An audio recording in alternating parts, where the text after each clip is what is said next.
Tai reiškia, kad žmogus esminį didįjį, vadinasi vertybių pasirinkimą, pats privalo atlikti savo kelyje. Yra du pasirinkimo variantai.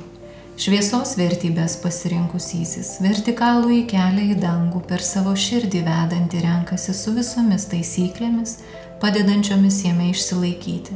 Tai yra nenukristi.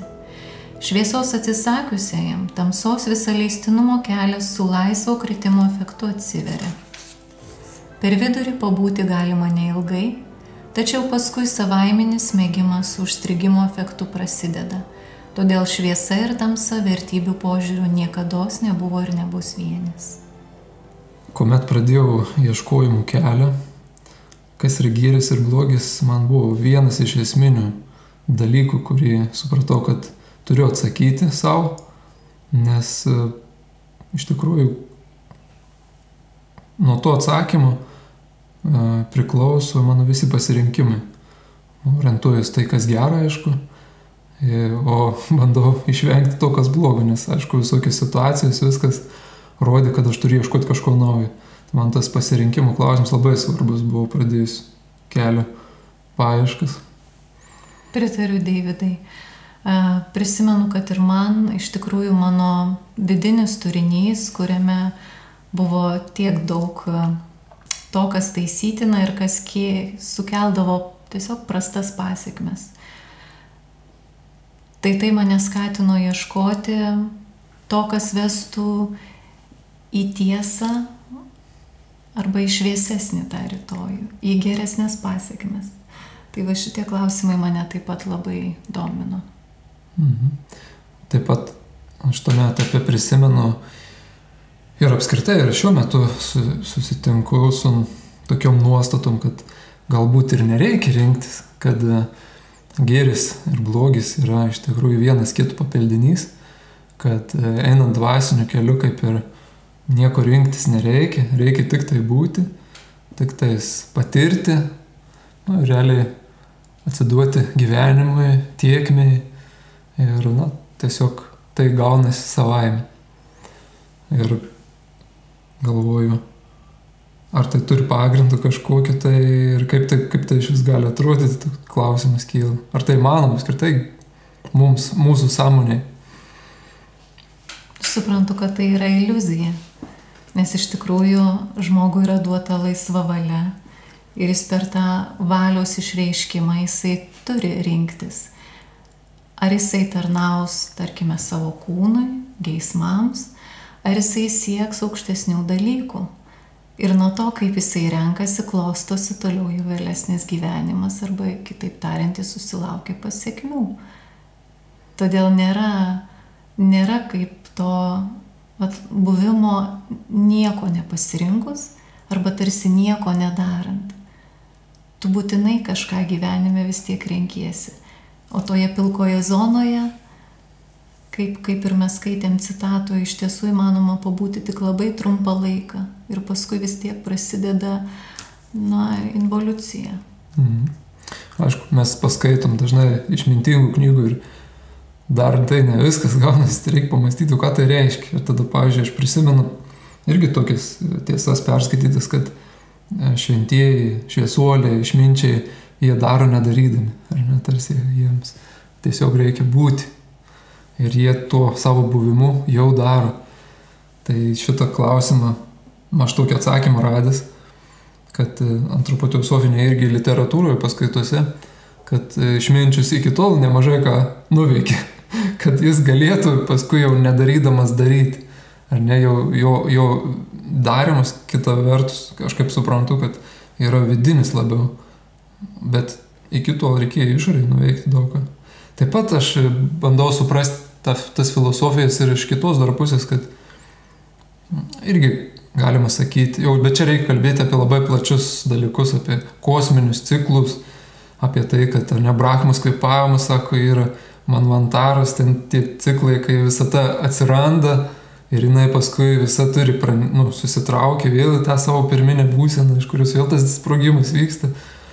Tai kaip ir tikrųjų tada viskas yra vienis, nes viskas yra vienoje visatoje, visam vienumoje. Ir šitoje vietoje sunku tada ginčytis, bet yra kaip mes skaitome, kad yra du keliai. Yra šviesos arba evoliucijos kelias ir tamsos arba nesupratimo involucijos kelias. Galų gale viskas vis tiek taps vieniu, bet skirtumas tas, kaip supratau, yra, kad jeigu renkamės evoliucijos kelią, mes renkamės tobulėti, mes renkamės nunešti savo patirtį mokytojui. Tuo tarpu rinkdamės involucijos kelią arba kelią į juodąją skylę, į susinaikinimą, į kosminę šiukšliadėžę, per įdas, per viską, mes tiesiog nubraukiam viską ir tiek. Tai ta prasme, kaip ir viskas taip, gėris blogis tapatu, nes viskas galų gale virs vis tiek tuo pačiu vieniu. Bet keliai tai yra skirtingi, aš sakyčiau, ir man visgi patraukliau skamba eiti evoliucijos keliu, negu kad į šiukšliadėžį save numesti. Čia, Deividai, pritariu taip, nes kuo platesnė žmogaus sąmonė, tuo daugiau jisai apriepia visko ir galiausiai jisai prieina prie to, kad yra įkvėpimas visatoje ir iškvėpimas. Jisai galiausiai supranta, kad ir blogį patyręs tu labiau ir gėrį vertini.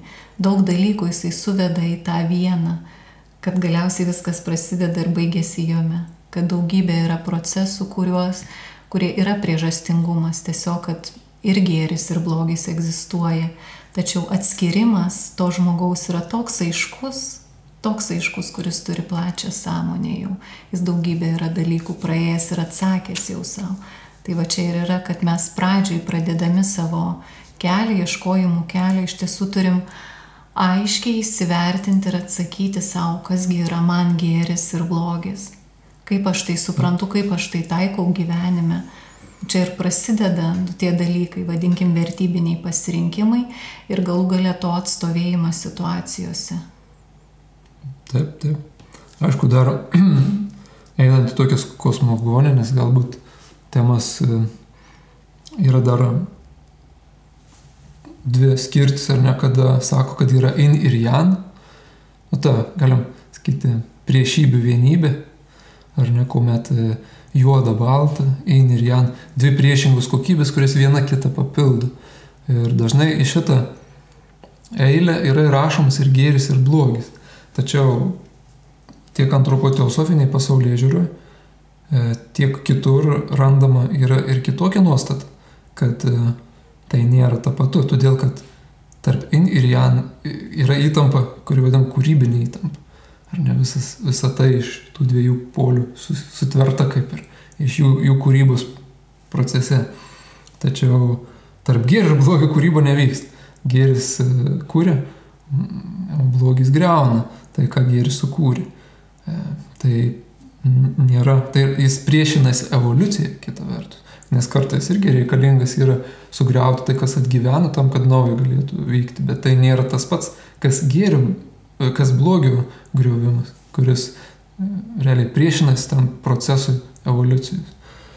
Ir dar daugiau šitą nuostatą, kaip atrodytų, koks čia skirtumas, ar ne, čia tokius tus klausimus apskritai gvildenti, bet nuo tų klausimų atsakymų labai ir žmonės istorija priklauso. Tai aš suprantu, kad kada buvo prilygintas in ir jan principas kaip gėris ir blogis, tai reiškia, kad kažkuris iš šitų pradų kaip ir veikia kaip blogis. Tai reiškia, kuris moteriškas in principas. Tada, aišku, reikia laikyti moterį visų blogybių ištaką. Ir kaip paveikia tokia, kaip pavojingų elementų apskritai. Ir tokiu būdu irgi nieko gero, kaip mes jau nemažai istorijos turim, matom, kad nenuvedė kažkokį didelį išmintį. Tai visgi tai yra skirtingus paradigmas. Ir dar Stepanas Stulginskis yra rytų kosminėse legendose tą patį jisai mini, kad tas yra pirminis chaosas, iš kurio sutverta visata, kad tai nėra tapatu blogio jėgoms, kurios veikia per ydas. Aš pratęsiu dar, Deividai, žvilgtelėdama šiek tiek jeigu pradedant kosmogonijom, tai vėliau, tai yra, kaip pasakyti, gėris blogis, tai yra kultūrinės universalijos ir jos visada domino filosofus, bent jau kurie ieškojo atsakymus į klausimus, tai ypač vakarų mąstytojai, tai antikinės Graikijos filosofas Platonas, jisai padėjo pagrindus iš tiesų gėrio sąvokos įtvirtinimui vakarų civilizacijoje. Jis tyrinėjo gėrio idėją ir siejo ją su aukščiausiu žmogaus siektinų tikslų, kuris veda galiausiai prie gerų veiksmų. Iš tiesų supratimas žmogaus ir yra šviesa, ir yra gėris, tai yra siekis tų aukštesnių dalykų, siekis pažinti, tai yra aukščiausias pažinimas ir yra tas gėris. O blogis yra pasilikti tamsoje. Štai čia yra ta olos alegorija, kur žmogus priima, kad jisai geriau bus tamsoje ir matys tik tai šešėlius, nes tikrų dalykų pažinimas nėra lengvas. Jis reikalauja didelio, ilgo vidinio darbo ir apsivalymo, kad tu galėtum tą tikrą šviesą matyti arba dalykus pažinti pačius savaime. Iki to yra ilgas kelias.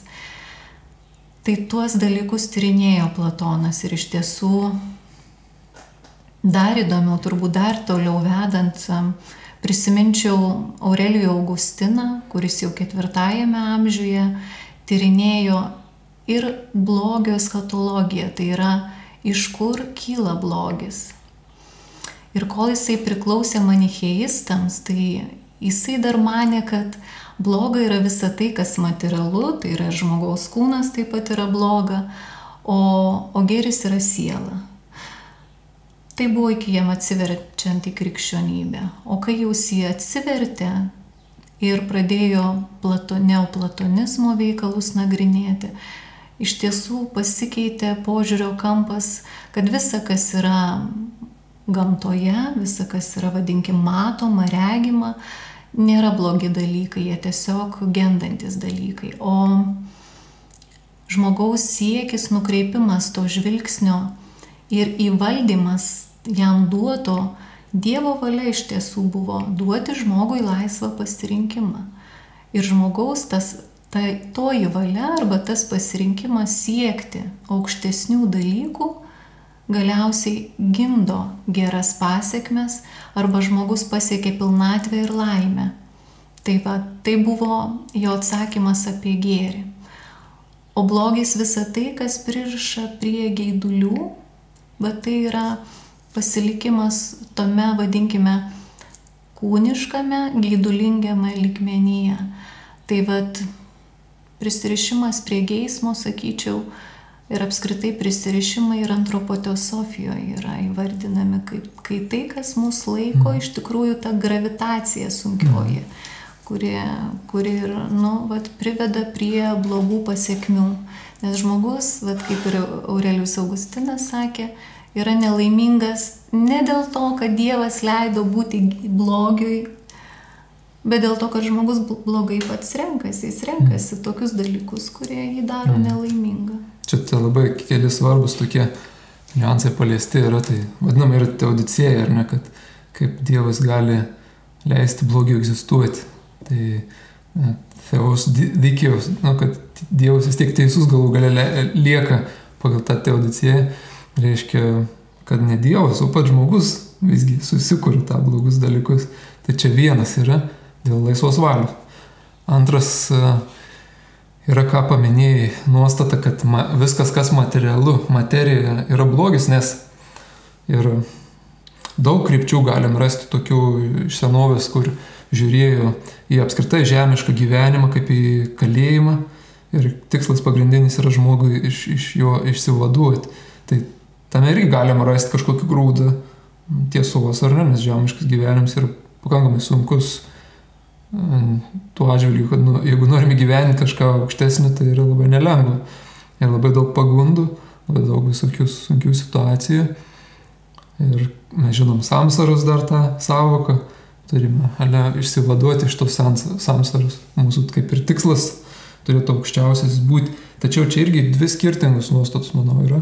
Viena yra manyti, kad viskas, kas materialu, viskas, kas kūniška, yra blogis. Ir neigti. Ir tai gali nuvesti, aš kaip suprantu, ir iki savęs plakimo, iki tokių, jau radikalių nuostatų buvo tokių krikščionybė, mes žinom, kur save plakdavo ir galvodavo, kad kenčia ir tokiu būdu kažkaip tai šventėja. Bet aš visgi linkčiau manyti, kad materija pati iš savęs nėra blogis, bet jinai turi, kaip sakyti, prisirišimas prie jos, jinai turi būti, kaip ir mūsų tikslas, sudvasinti materiją, ne? Tokia gal nuostata yra. Kad tu su šitais laikinais dalykais gali kažką gražaus nuveikti ir laikini dalykai yra priemonė amžinų dalykų išraiškai. Tokia, sakykime, nuostata, sakyčiau. Ir visas blogis atsiranda turbūt, kada yra pažeidžiama tvarka, ta hierarchija vertybių. Ir iš tikrųjų galvoju, kad kiekvienas žmogus, jis nori to ar nenori, jis turi viduje savo vertybių piramidę tam tikrą. Piramidė reiškia, kažkas yra aukščiausia. Ir Platonas irgi minėjo žmogaus tas 3 prigimtis, prilygindamas kaip arklys, vežiečius ir vadeliotojas, ar ne? Ir ta išmintingoji, protingoji prigimtis, jinai kaip ir aukščiausia turėtų būti ir vadeliuoti. Jeigu bėdos prasideda, kada arklys pradeda vadeliuoti, o vežikas tempti tą vežimą, čia bėdos prasideda. Vidūnas irgi, man teko detaliau analizuoti jo dramą Amžina ugnis, taip pat šitą iliustruoja, kuomet tie negatyvūs veikėjai, jie turi žemuosius tus prigimtinius dalykus iškėlė į aukščiausią vietą. Ne, kad aprūpinti, ne kūnas blogas, bet jeigu mes kūniškus dalykus aukščiau sąžiningumo, aukščiau teisingumo, aukščiau pagarbos kitų laisvai valiai pastatom, tada prasideda kaip ir blogi dalykai. Netgi vienas iš žinių, ten Aitra, jis irgi buvo kaip ir nepasirinkęs tos pačios išminties aukščiausioje vietoje, ir jis daug visokių problemų patyrė dėl savo šito tokio dieviškos tvarkos tam tikros nepaisymų. Antropoteosofijoje išskiriami yra skirtingi sąmonės lygmenys žmonių. Aš galvoju, pagal tai irgi galima jų vertybės matyti. Jeigu žmogus, aš kūnas, vadinkim, sąlyginai, ne, aš manau, tie pavadinimai irgi sąlyginiai. Nėra stalčiai, bet vyrauja pa žmogų. Aš esu kūnas supratimas. Tai jam aukščiausia vertybė piramidė jo bus kūnas. Jo aptarnavimas, jo poreikiai, jo patogumas ir visi kiti dalykai, tai galim pavadinti aptarnaujančiom vertybėm. Ar ne? Jos tik tais padeda pasiekti tą aukščiausią tikslą. Aš tokiu galvoju būdu ir būdavo ir kryžiaus karai gal vykdomi, kur tikslas buvo žemės, o, sakykime, o aptarnaujanti vertybė pati krikščionybė gal pasidarė, jau apsivertė tą piramidę. Čia irgi galim dar prisiminti simbolius. Baltosios magijos simbolis yra laikomas pentagrama, kuri žiūri į viršų.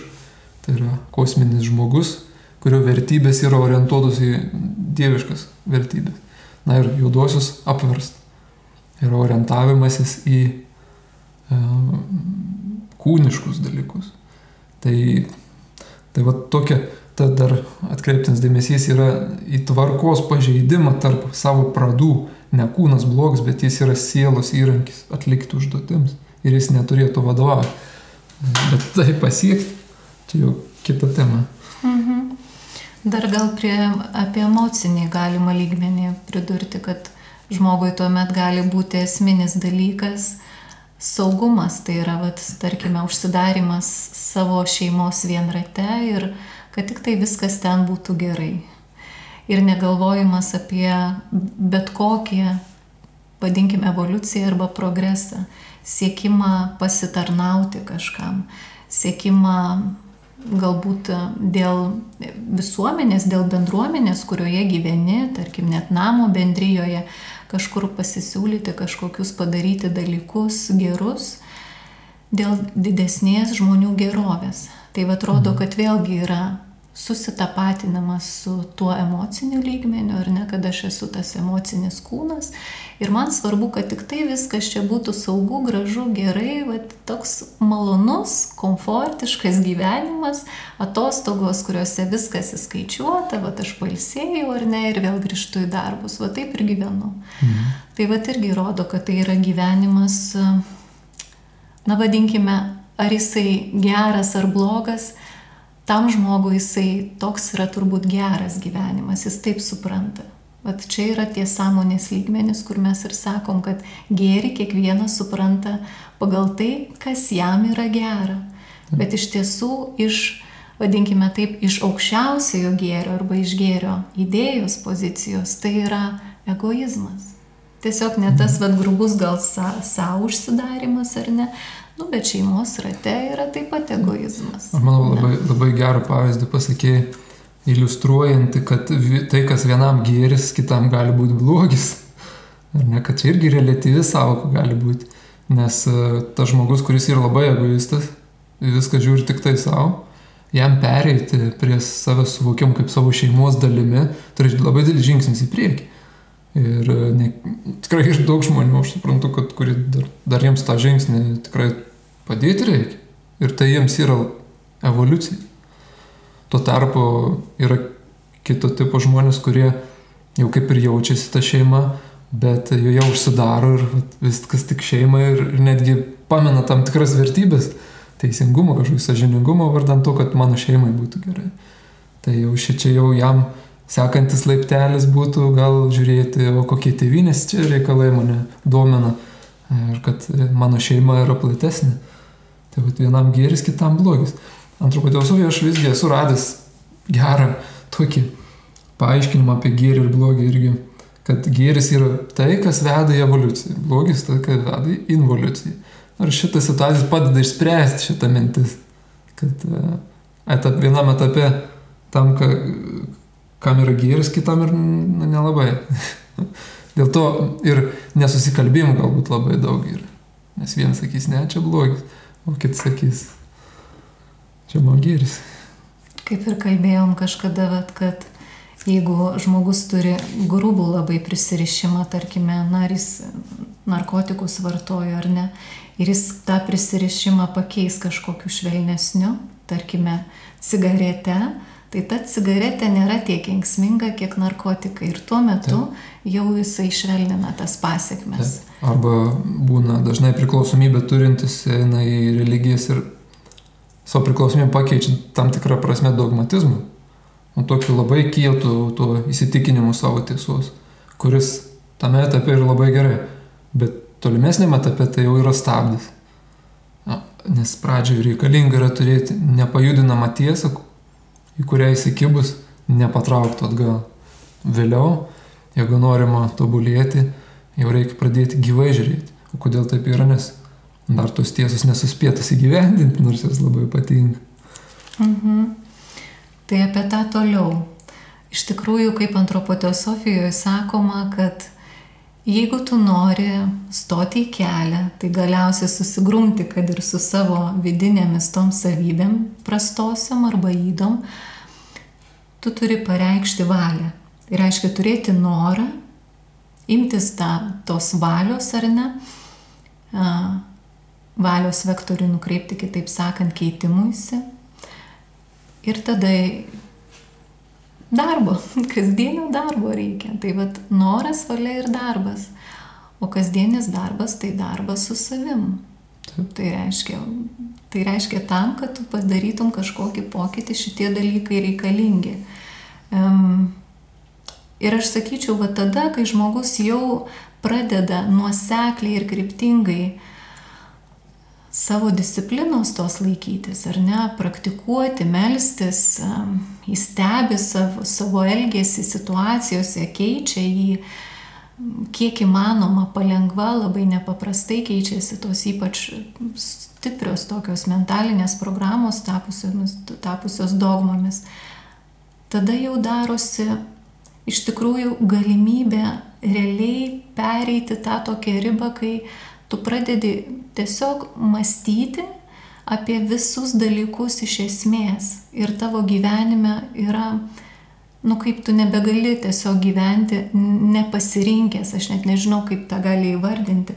Iš principo, tu privalai pasirinkti ir savo pasirinkimą įrodyti darbais. Ir prie to turbūt ir esi kažkaip vedamas. Situacijose įrodyti kažkokius savo vertybinį stuburą arba tikėjimą idealais. Iš tikrųjų, prie idealų būtinai esi vedamas, nes kelio be idealų nėra. Kaip tu gali eiti kažkokiu keliu, jeigu neturi kuo pasišviesti. Tai tie idealai yra kažkas, ko gali pasišviesti. Ir dar kaip esi tikrinamas. Aišku, kiekvienas turbūt savai, bet tos paprastos situacijos, kai tavo akyse yra šmeižiamas tau brangus žmogus. Aš asmeniškai buvau tokioj situacijoje ir ji nepavydėtina, nes aš buvau svečias šeimininko namuose ir kitas svečias apie man brangų žmogų kalba, nesuprasdamas, kad aš jį pažįstu.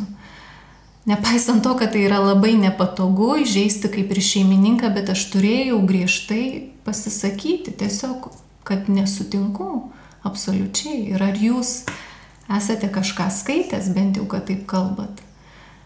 Ir tai yra tos situacijos, kurios rodo mūsų vertybinius pasirinkimus ir mūsų tikėjimą to idealu galų gale ir siekimą juo. Tai apie tai iš tikrųjų, apie tą lygmenį, kai mes jau pasirinkimą kažkokį atliekam, tai yra aš renkuosi gėrio vertybės, jeigu tu pasirinkai, tu būtinai būsi tikrinamas. Ir toliau tęsiant tą filosofiją tokia, kuri sako, kad einant dvasingumo keliu, labai skambiai skamba toks dvasingumo kelias, tau nieko rinktis nereikia, o tik tais būti, tik tais atsiverti kosminę energiją ir panašiai. Tai yra man panašu į kaip sakyti, žinot, užsiseksiu ženkliuką aš prezidentas.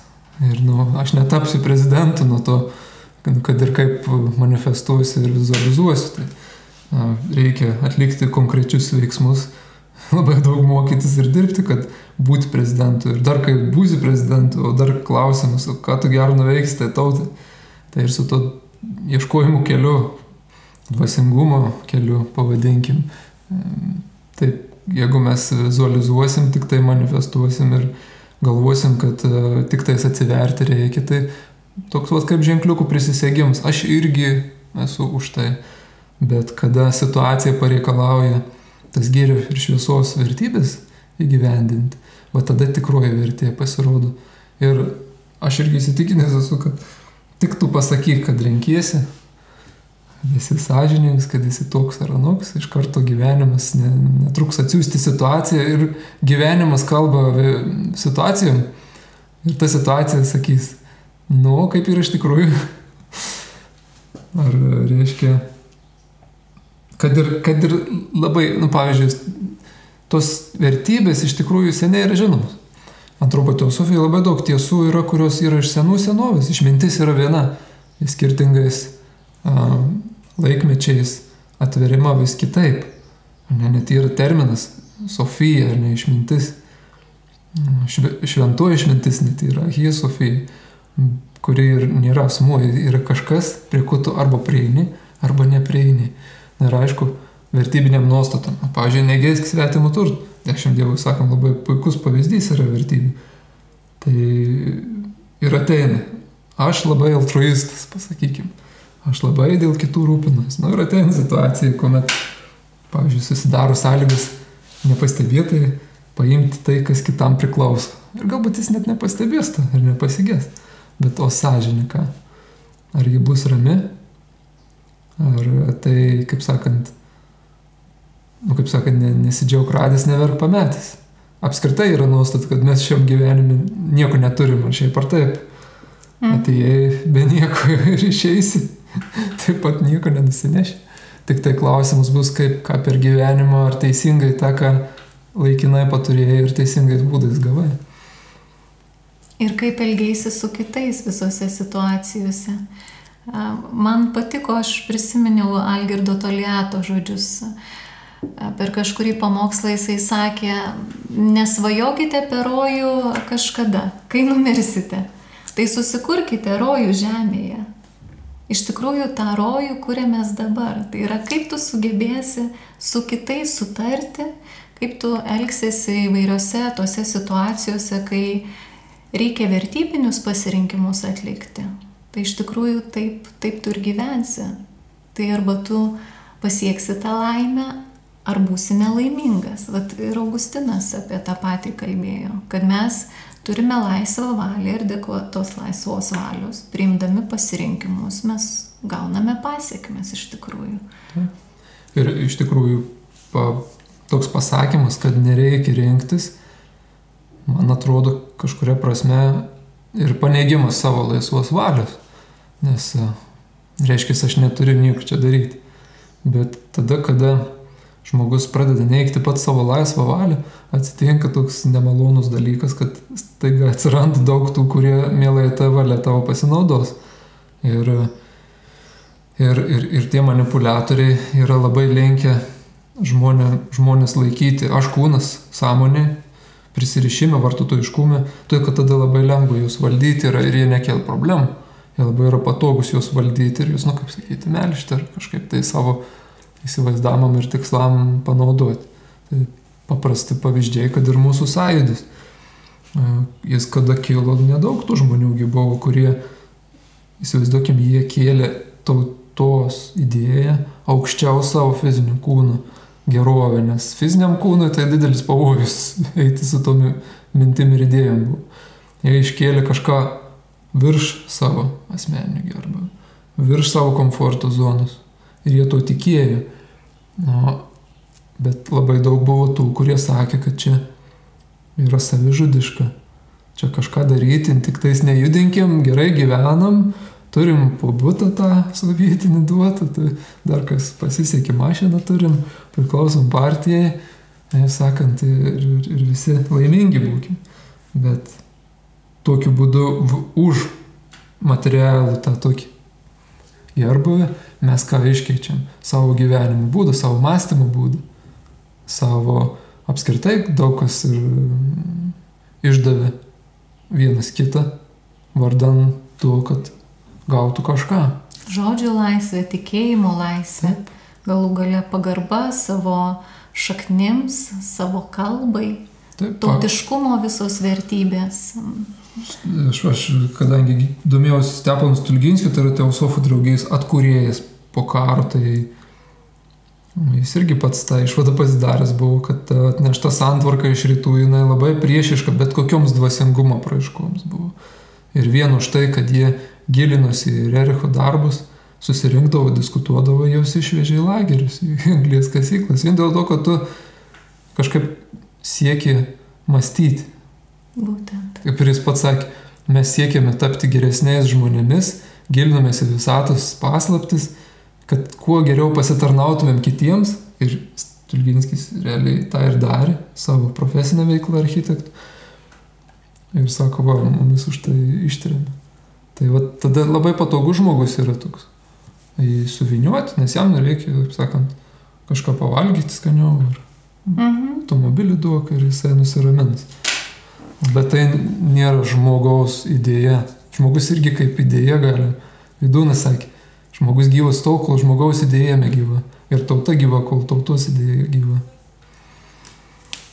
Taip, kažkada ir Nyčė sakė, kad žmogumi negimstama, bet juo tampama. Iš tikrųjų turi pakilėti save iki to žmogiškumo tikrojo. Ir aš galvoju, čia mes užčiuopiam tą esminį atsakymą, iš tikrųjų, kodėlgi reikalingas pasirinkimas, tai yra ir kodėl žmogus lavina savo mąstymą, realiai siekia pažinti dalykus, pažinti dalykų esmę, tyrinėja, nori tiesiog suprasti plačiau, kad jam atsivertų akis, ar ne? Ir toks žmogus natūraliai yra nenaudingas tiem, kurie siekia valdyti, siekia kažkaip tai pajungti, bet pačiam žmogui. Tai yra vienintelis iš tikrųjų kelias. Vienintelis kelias susiprasti arba tobulėti, eiti tuo sielos evoliucijos keliu. Tai yra tiesiog siekti pažinti tuos dalykus, pažinti iš tikrųjų netgi pirmiausia save patį, nes viskas prasideda nuo to, nes savęs nepažinęs savo turinio ir jo nekeisdamas geresniu, tu apskritai nieko negali pakeisti, nes net nesugebi valios sukoncentruoti. Vat valia, kuri reikalinga pasirinkimui, rodo jau tai, kad tu gebėsi kažkokį darbą rimtai atlikti. Tai reiškia, tu ugdaisi atsakomybę darbuose, bet kokiuose, prisimdamas tą atsakomybę ir atlikdamas, kad ir mažiausią dalyką, pirmiausia, aišku, tu pasirenki laisvai atlikti, įsivertinęs, kad tu gebėsi atlikti iki galo, kad tau užtenka kompetencijos, tu auginiesi savo vidinę brandą ir iš tikrųjų esi tinkamas keliui, esi realiai tinkamas keliui. Nes kelias pareikalauja didžiulės atsakomybės, didžiulio vidinio darbo. Ir aš sakyčiau, galiausiai ir tam tikros aukos. Bet pirmiausia, tai tu turi savo valią užsiauginti darbuose. Taip. Todėl labai nepasirinkimo filosofija yra patogi tam tikra. Jis yra, tau nereikia kvaršinti savo galvos. Ar tu teisingai čia renkiesi, ar neteisingai. Tu tiesiog renkiesi būti, ar ne? O kuomet bandom įgyvendinti tą idealą, mes tada priversti esam save analizuoti ir mes esam priversti mokytis kryptingumo, koncentracijos, nes kitaip tai niekaip. Tu turi atpažinti situacijoje. Niekas šalia nestovi, netgi pats geriausias autoritetas nestovi šalia ir nepasakys, tau čia yra tas, čia yra anas. Turi mokytis girdėti savo sąžinę, kuri tau pasakyti turi, ar čia tai, ar tai. Ar čia altruizmas, ar čia visgi pataikavimas kitų įdomus. Turi atsakyti pats. Ir nebūtinai tave kiti supras, tu atsakysi. Ir tu gali klysti. Tai aš galvoju, čia yra ta vieta citatoje mūsų, kad per vidurį pabūti neilgai galima. Ir aš galvoju, kad didelė dalis žmonių nedaro pasirinkimą, nes bijo suklysti. O baimė suklysti yra baimė atsakomybės už to pasirinkimo pasiekmes. Ir tada prasideda norai, kad kažkam permesti. Kad tai pasakė man. Bet net jeigu pasakė, tai tavęs nepriverti. Tu gali ir nepaklausyti pasakymui. Tu gali pasitikėti paklausyti. Bet vis tiek tai nėra pretekstas kaltinti kitą. Ir aš taip galvoju, gal geriau jau yra pasirinkti, bet ir neteisingai. Ir tada tu nudegsi, ir tada tu ten laižysi žaizdas, bet tu iki jau susiaiškinsi, kad buvo neteisingai. Tada galėsi pasirinkti teisingai, ištaisyti savo klaidas, galėsi daug ką pasimokyti. O tuo tarpu, kada žmogus stovi vietoje, tai aš kaip matau, prasideda irgi pasirinkimas. Pasirinkimas stovėti vietoje irgi yra pasirinkimas, tas nieko nedarimas. Ir jis, ką lemia, tai žmogui vidinės įtampas didelis. Ir gali net ligas lemti, kaip aš suprantu. Nes viduje sąžinė vieną sako, žmogus iš komforto zonos niekaip neišlipa. Ir jam vidinė tokia kova. Vieną pavyzdį žinau moteris, kuri alkoholio pramonėje dirba. Jei tai staiga suvokimas, ką aš darau? Aš Lietuvą girdau. Nes tikslas kuo daugiau parduoti. Teisingai ir marketinginės kompanijas taikyti taip, tuo metu dar reklama buvo leidžiama, kad žmonės į tai įtraukti kuo daugiau, nes priklausomybės yra didžiausias biznis, geriausias biznis. Net tau nieko nereikia daryti. Tu tik tais patenkinti jų poreikį belieka, bet ir kurti tą poreikį. Ir jei būdavo alergijos, reiškia, pavasarį kiekvieną, negalėdavo džiaugtis visais tas žiedais, nes, kaip suprantu, ir tindavo ir viskas. Jinai padarė sprendimą išeiti ir sakė, ir ten ir grasinimų sulaukė, ir visokių, ir grasinimų, ir paaukštinimų, visko, žodžiu. Bet padarė pasirinkimą, ir jai susitvarkė. Tie dalykai.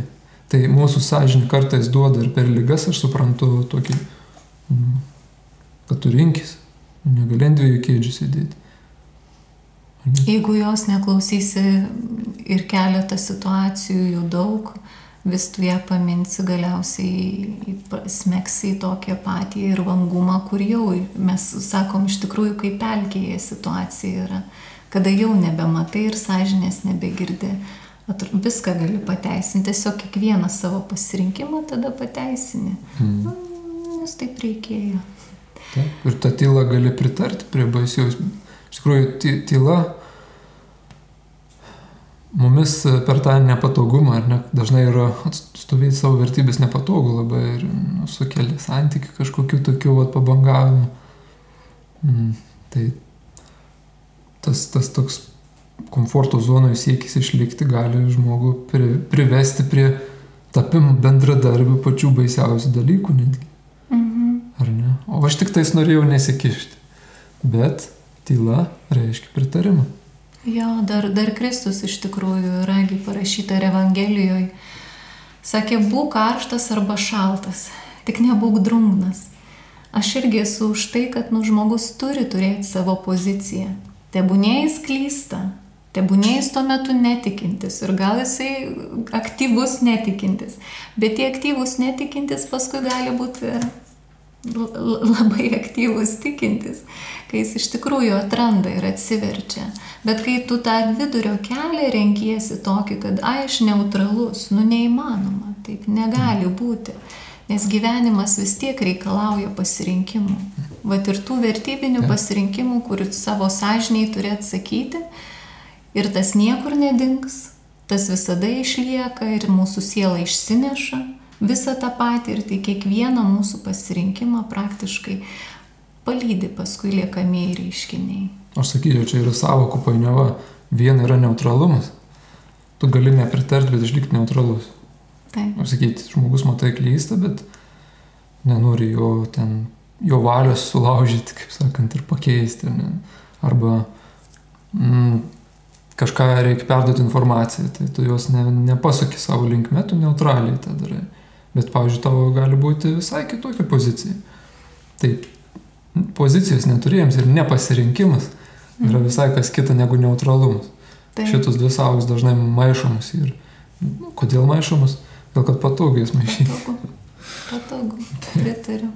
Žmogaus protas labai taip sugudrauja ir pasirenka, kaip jisai visą tą pateiks situaciją, nes visada norisi išsukti savo kailį. Taip, čia toks gal paskutiniu, kad dažnai sakantis, kad rinktis nereikia, neigia ir taisyklių svarbą. Ir tai irgi patogu yra, nes laikytis taisyklių reikia valios pastangų, o valiai jungus, valia tokia prievarta pačiam savo, pritaikyti, iš komforto zonos išeiti, nėra taip jau malonu dažnai ir priveda prie situacijų, kur tu gal turi netgi su tam tikrai žmonėm atsisveikinti. Pavyzdžiui, jeigu jie elgesi ne pagal tavo vertybės, tu turi visų gerų pasakyti, o tau nemalonu pasirodyti blogų kažkieno akyse, pavyzdžiui. Ir, sakykime, tada aš suprantu, tokia į taisyklės būna kartais požiūris, kad taisyklės yra viskas, kas varžo laisvę. Ir taisyklės yra tai, kas daro žmogų sausu dogmatu. Reiškia, jisai gyvai nepažįsta tiesos. Jis tik tais taisyklių vadovaujasi ir savo galvą nemąsto, tokius dažnai nuostatus.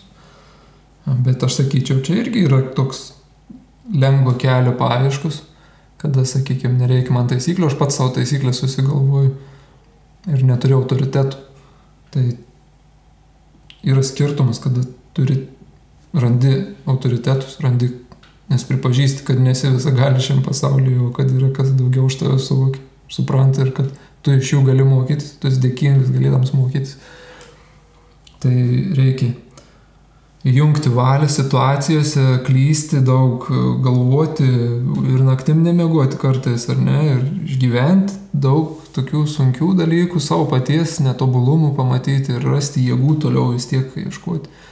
Tuo tarpu sakyti, kad nereikia taisyklių, nereikia rinktis, labai viskas tada taip paviršiam.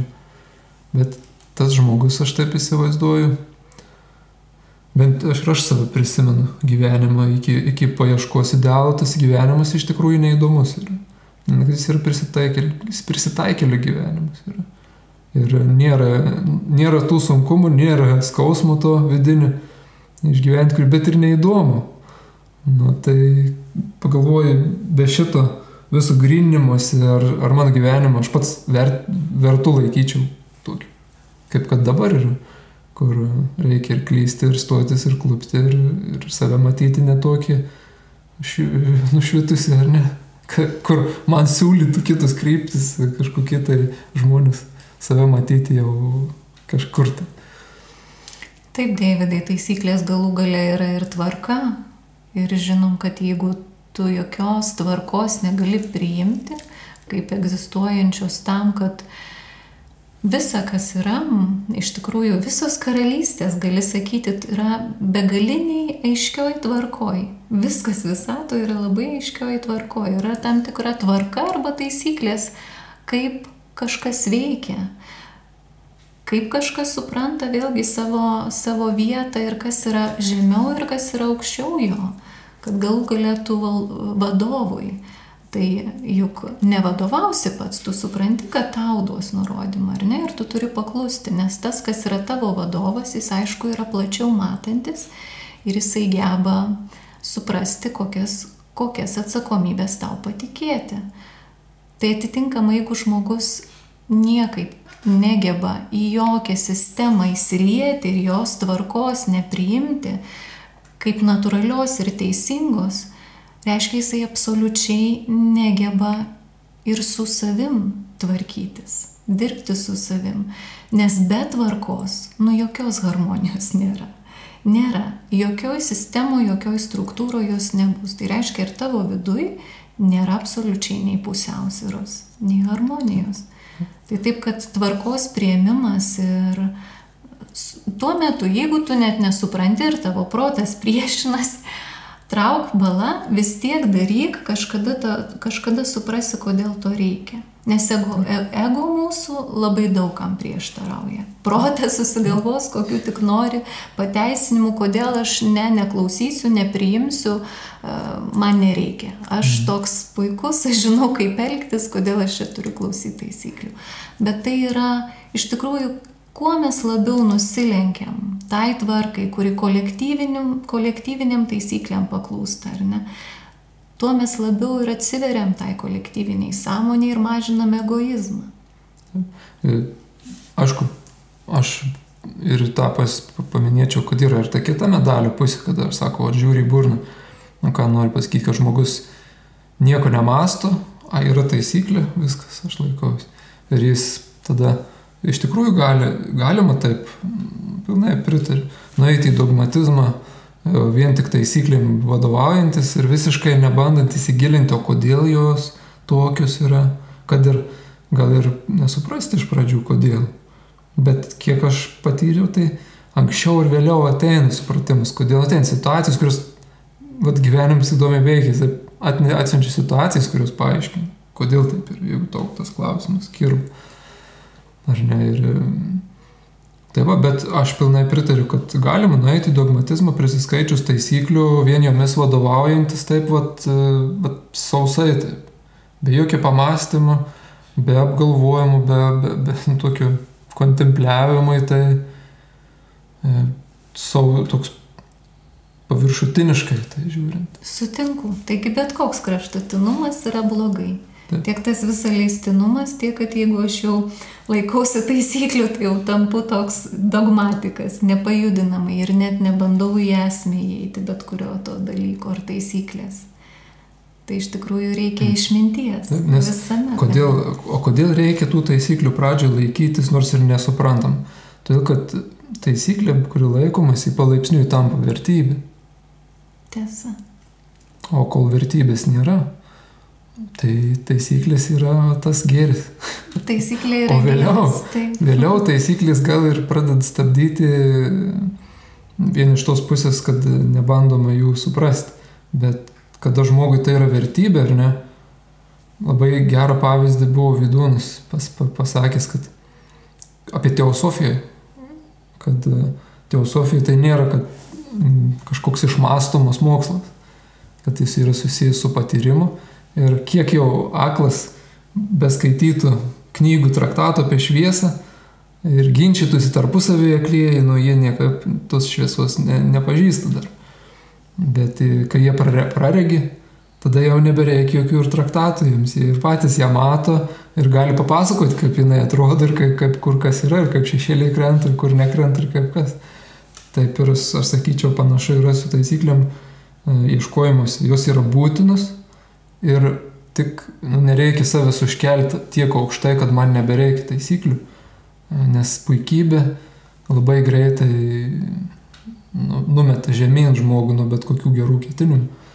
Tai va, to paskui laikantis taisyklių, vis tiek anksčiau ir vėliau pradedi suprasti, kam jos yra ir įsigeria tas dalykas į tavo vertybinį stuburą ir jau tu žinai, kur tą taisyklę taikyti, kur aną taisyklę taikyti. Kas pradžioje nėra taip paprasta.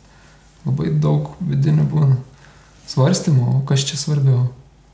A ne, būti geru nori visiems, bet ir turi vertybę savo apginti, kas šventą apginti. Ir tuo pačiu turi ir atjausti, ir neteisti, bet ir poziciją išsakyti, ar ne. Kas čia svarbiau, va, tokį daug vidinių yra grinimas, kol kažkokia harmoninga reakcija išsiugdė. Ir tai yra kelias. Tai apibendrinant, galėtume pasakyti, kad būtent antropoteosofinėje pasaulėžiūroje tai nėra ta pasaulėžiūra, kuris sakys, tu tik tais būk, atsiverk ir nieko nedaryk ir plauk pasroviui. Čia visgi yra nuostata, kad žmogus, kaip ir jeigu jisai nori evoliucionuoti, jam būtina rinktis. Ir tas pasirinkimas yra tai, kas jį augina ir kas jam padeda stiebtis į šviesą. O nepasirinkti ilgai irgi nepavyksta. Nepasirinkimas ilgainiui lemia smėgimą į evoliuciją. Taip, Deividai, pritariu. Kiekvienas einam, aišku, savo keliu, bet svarbu atrasti, suprasti tai yra, kurioj tu vietoje esi. Ir atsispirti nuo tos vietos iš tiesų padarius kažkokį pasirinkimą. Nes be pasirinkimo nėra kelio.